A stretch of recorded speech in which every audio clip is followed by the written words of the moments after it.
Nuevamente el dólar sorprende con una alza bastante alta comparado a lo que habíamos tenido en los meses anteriores. ¿Qué va a pasar en los próximos meses? ¿Cuáles son los impactos que puede tener también el coronavirus en nuestra economía, así como lo que está ocurriendo en el resto del mundo? Son algunos de los temas que abordaremos junto a Alexis Goces. Él es estratega senior de BCI Corredores de Bolsa. Bienvenido a De Muerte. ¿Cómo está, Alexis? Muchas gracias, Bárbara. Bien. ¿Estamos preocupados? ¿Ocupados? ¿Cómo deberíamos estar mirando lo que está pasando con el dólar? En el interno, hoy día, mira, se refleja mucho la preocupación porque tienes abriendo hoy día 813, más o menos. Se ha mantenido la mayoría del día transando en ese precio. Estamos un poquito nomás alejados de los máximos que vivimos hace 4 o 5 meses atrás. Fue 838 el máximo. Pero cambió algo desde esa fecha, que es que efectivamente el Banco Central salió a intervenir el tipo de cambio. Hay varios mecanismos de intervención, pero uno de esos mecanismos de intervención que ha venido usando es la venta de forward en este caso. Podrá cuestionarse o no si es efectivo en este minuto, probablemente no está haciendo que el tipo de cambio esté cayendo en el corto plazo, y la única medida que puede calmar un poco a los especuladores en el mercado es que el Banco Central salga a intervenir, pero vendiendo reservas, que es vendiendo directamente el spot. Hoy en la tarde tiene que tomar una decisión porque informa los viernes qué es lo que va a hacer la próxima semana dentro del programa y probablemente aquí podría sorprender anunciando algo, pero yo creo que particularmente está esperando mucho más el inicio de marzo para poder hacerlo. ¿Qué espera el mercado que haga en este caso? El mercado espera particularmente que el Banco Central intervenga. Hasta el momento ha gastado un cuarto de la reserva o del programa que tenía proyectado. Por lo tanto, lo más probable es que en este caso el Banco Central salga a intervenir muy pronto. Le queda todavía los otros tres cuartos y eso podría ayudar a que el tipo de cambio caiga. Piensa tú que cuando tú miras la proyección que tiene el Banco Central, ellos tienen un contenido de inflación proyectado a un tipo de cambio de 800 pesos. Por lo tanto, un tipo de cambio a estos niveles le va a pegar y va a afectar inflación. Ahora, hemos tenido también un poco mala suerte, considerando cuando había decidido intervenir la vez anterior, todo parecía que estaba mejorando. Después tuvimos el incidente de Estados Unidos con Irán, que nos pegó nuevamente al dólar. Después coronavirus. Entonces, ¿qué nos espera? ¿Qué otra cosa puede pasar? ¿O esto va a seguir teniendo efectos por un plazo más o menos largo o acotado?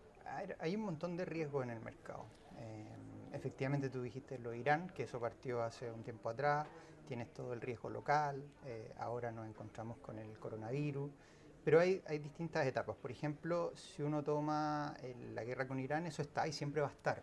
Pero es un conflicto que hoy día los mercados no lo están tomando en consideración. No lo tienen dentro de la retina como para decir, sabes que este es un riesgo de corto plazo que va a afectar. Fue un aspecto puntual por el ataque en esa oportunidad, en el fondo. Exacto, y después siguió atacando. De hecho, hubo algunas otras intervenciones más.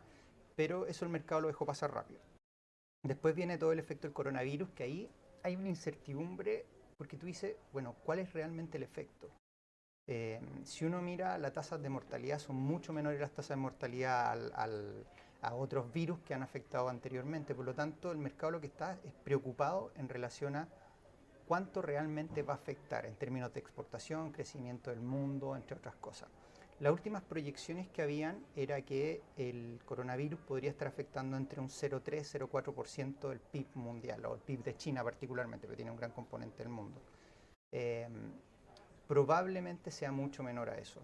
Entonces, hoy día estamos en una época de pesimismo, que se ha reflejado en todos los mercados financieros, eh, pero cuando tú te vas al tipo de cambio, te das cuenta de que Chile es la segunda moneda más depreciada en este año. Ya, o sea, tenemos un problema interno en ese Sí. caso.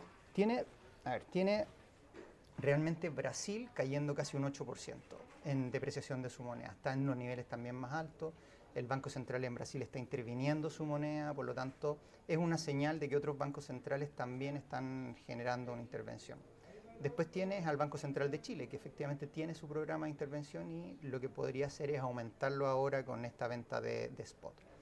Eh, pero particularmente los bancos centrales en el mundo venían con una política monetaria expansiva y la han frenado definitivamente en el corto plazo.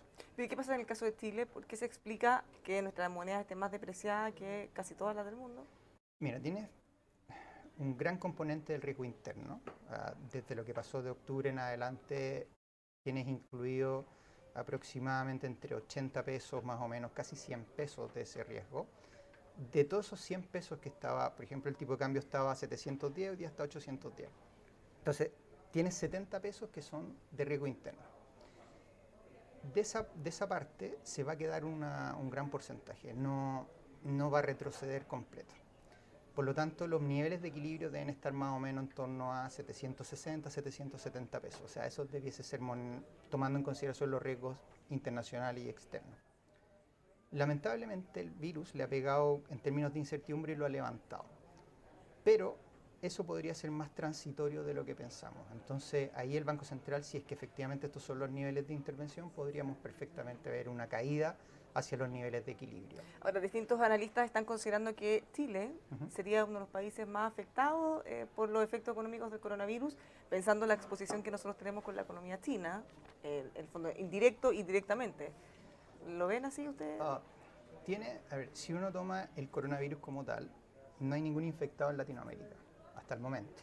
¿Okay? Como ha pasado en los anteriores, lo más probable es que cuando se acerque invierno y sean épocas de más frío y uno esté mucho más encerrado, puede haber mayor probabilidad de contagio o que nos llegue, como ha pasado con otros virus.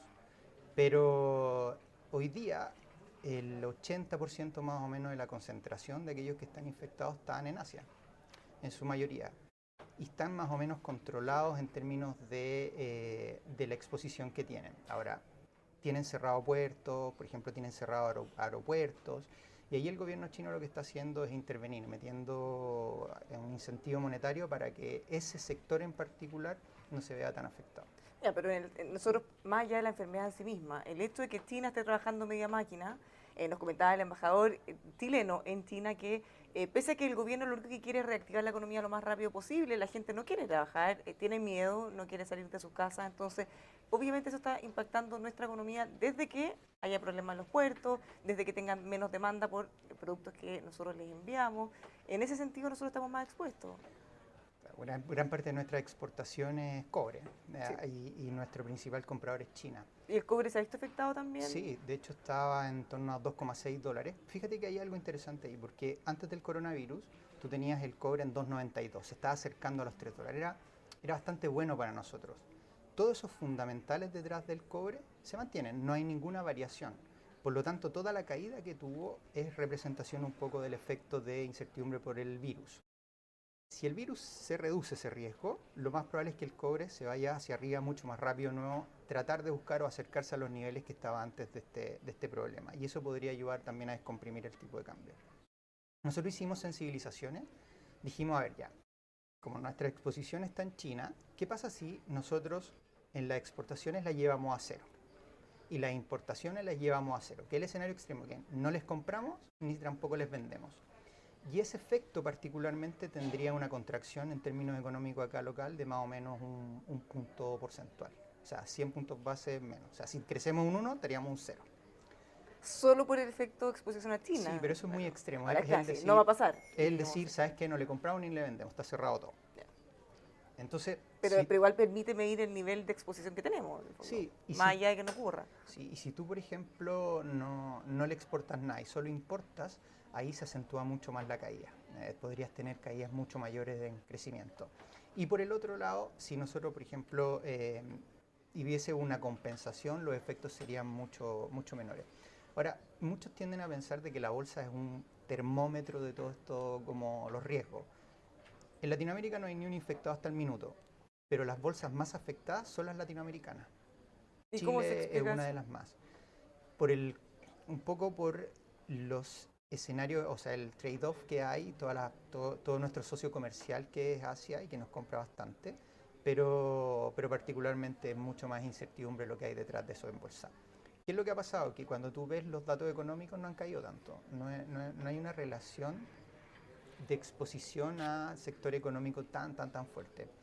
Mirando las grandes cifras, ahora si te vas a las más pequeño y vas hurgando en eso, te das cuenta que hay muchos exportadores pequeñitos que han sufrido las consecuencias, que efectivamente hay puertos en China que están paralizados y que no dejan entrar y que el barco está dando vuelta. Y ahí nosotros hacíamos la diferencia porque, por ejemplo, si viniese un barco a Chile y no puede entrar, por ejemplo, en Valparaíso por las razones que sean, puede redireccionar a San Antonio, puede a otro puerto, ¿cierto? En China no es así, no es tan fácil. No es fácil. Y no lo hacen, entonces tienen que estar dando vueltas. Entonces imagínate si nosotros mandamos un barco con exportación y llevamos cobre. El barco puede dar vuelta porque el cobre no se va a echar a perder, ¿cierto?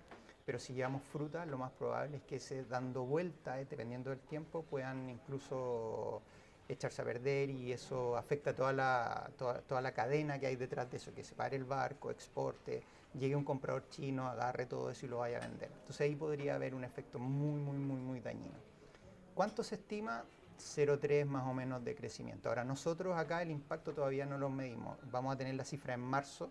Primero vamos a estar midiendo un poco los efectos del ámbito de los riesgos locales y ya de ahí empezar a compensar un poco más los efectos de los riesgos externos.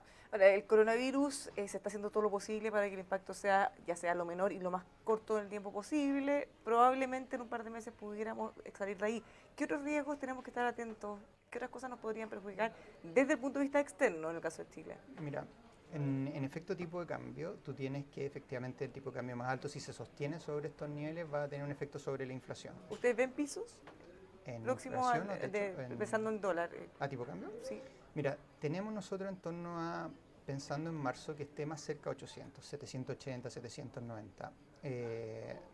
Va a depender mucho de qué es lo que haga el Banco Central y la señal que dé.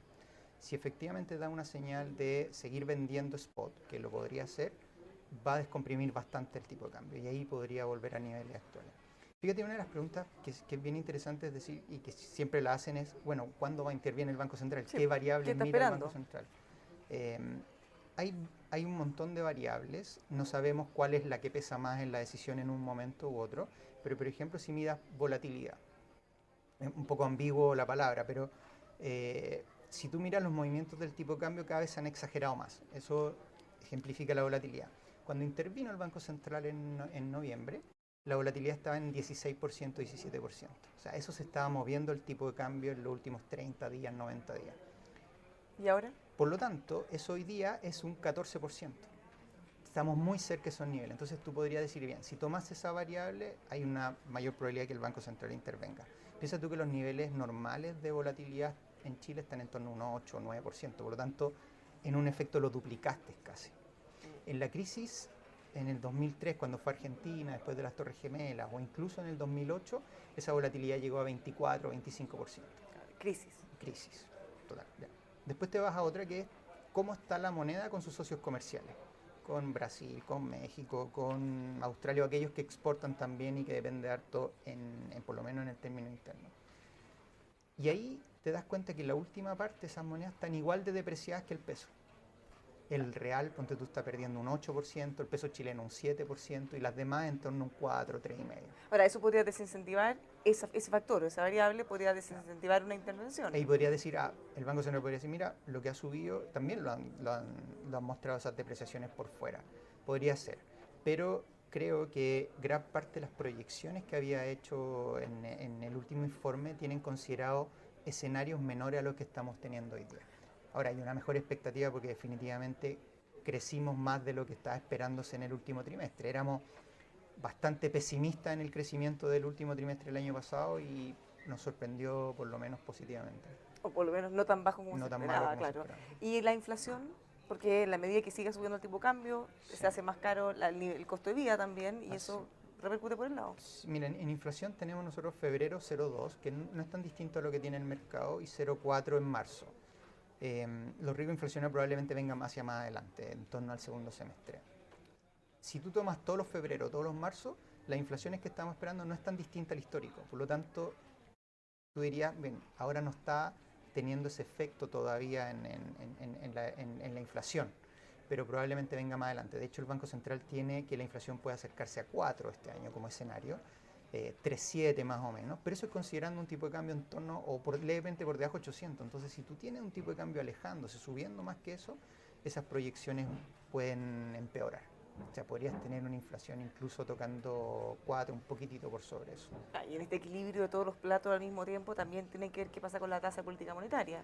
Sí, ahí hay un punto importante porque en el mundo los bancos centrales han frenado sus decisiones. Bueno, Brasil cada vez está bajando más su tasa, tiene depreciada su moneda, está interviniéndola, hay una expectativa que siga cayendo. Argentina, no sé si meterlo porque los riesgos son muy altos.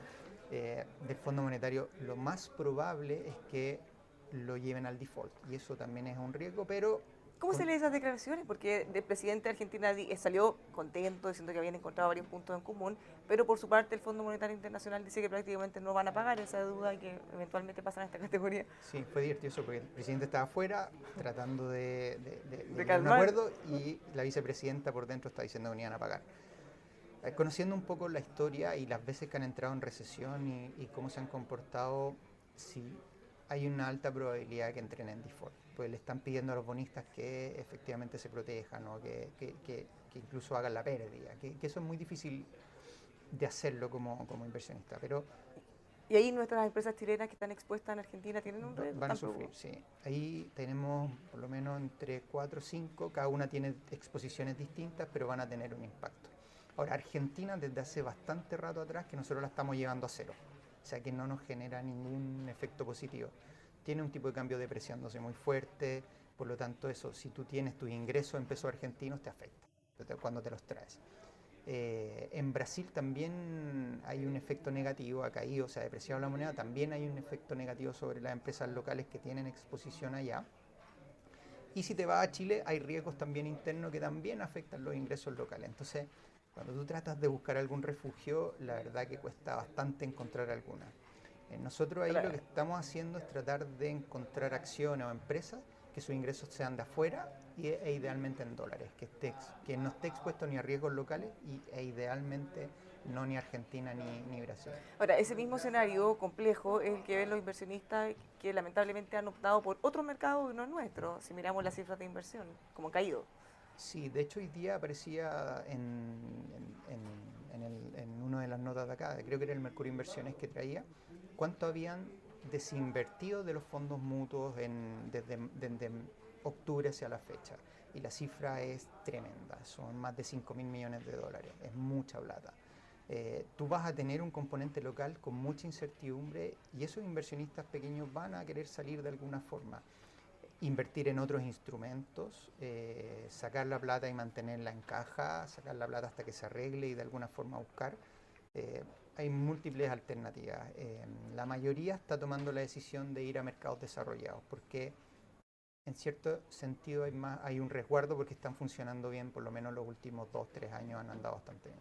En base a todo lo que hemos conversado, todos los riesgos que estamos viendo desde afuera, ya sea coronavirus, lo que vemos con la evolución del dólar inversionista, ¿cómo ven ustedes la economía para Chile en este año? ¿Cuáles son nuestras preocupaciones principales? Sí, hay varios. Bueno, inflación es uno de los puntos. Hay algunos datos de inversión que van a caer, que definitivamente están, y crecimiento cada vez menor. Eh, Nosotros ya antes de que pasase lo de los riesgos internos en octubre, había un recorte de crecimiento muy fuerte, está ahí levemente por debajo del 2% más o menos. Para Bueno, el año pasado. el año pasado, sí, y para este año estaba en torno a ese nivel. Eso se ha reducido bastante para este año con todos los riesgos internos y ahí tú le estás restando bastante para este año. ¿En cuánto estamos hasta Hay ahora? cifras, Más o menos. sí, hay entre 1,4 y 1,6 más o menos de crecimiento este año proyectado. Eso es más optimista que el 0,9 que nos había proyectado. Que tuvimos en... Mira, No. lo que pasa es que depende quién y cómo simule. Es muy difícil proyectar hacia adelante cuáles son los riesgos que van a afectar. Llega un nuevo riesgo y te puede tirar las cifras más abajo. Lo que sí tendría de distinto, por ejemplo, los riesgos internos a octubre o lo que se vivió en octubre, particularmente creo que hay una sola cosa. Es que en octubre hubo una sorpresa y en marzo ya no va a estar esa sorpresa. Probablemente hay muchos que estén esperando algo muy negativo o no tan negativo. Por lo tanto, sorpresa no debiese haber en ese contexto. Por lo tanto, el efecto o el impacto en términos de especulación a lo mejor es menor que el que fue en octubre. En octubre, ponte tú, cayeron las bolsas casi 15%, estaba hablando de acciones cayendo 25%. A lo mejor ese impacto se reduce mucho más en el corto plazo. O sea, independiente de lo que ocurra, si hay mucha violencia o no, de cómo están preparados, ya sea la autoridad o el comercio, todo, El efecto ya sorpresa, saben, claro. el efecto sorpresa no está. Claro, entonces no deberíamos tener un impacto tan fuerte, más allá que pueda haber igual, pero no por efecto sorpresa. Probablemente sí. ¿Ven algún otro riesgo o alguna cosa que más finalmente que preocuparnos? Riesgo internacional, bueno, Argentina el default puede pegar algunos. Por el ciclo commodity podría pasar de que el efecto virus tienda a retrasar mucho más que China se ponga en funcionamiento pronto. pero si eso se reduce debiésemos volver a tener niveles de cobre un poco más altos y en términos de exportaciones también volver a lo que es un poco la normalidad o naturalidad de los comercios. En riesgo en general podría ser que Estados Unidos ya con los niveles que está tienda a desacelerarse. Pero es más difícil porque este año es elección en Estados Unidos. Entonces, Van a hacer todo lo posible por evitarlo. y cuando tú miras todos los históricos de elecciones, siempre han dado la bolsa bien, el Banco Central ha reducido las tasas en Estados Unidos, por lo tanto, no es el año en donde a lo mejor puedan haber riesgo. Y el riesgo de recesión de Estados Unidos hoy día tiene menos de un 20%, casi un 15%. ¿En el ámbito local ya tienen internalizado el proceso constituyente? No hay una medición sobre ese efecto. Muchas gracias por habernos acompañado esta mañana. Que Encantado. tengan un buen día. Los dejamos invitados a que sigan juntos nosotros revisando nuestros contenidos en emol.com.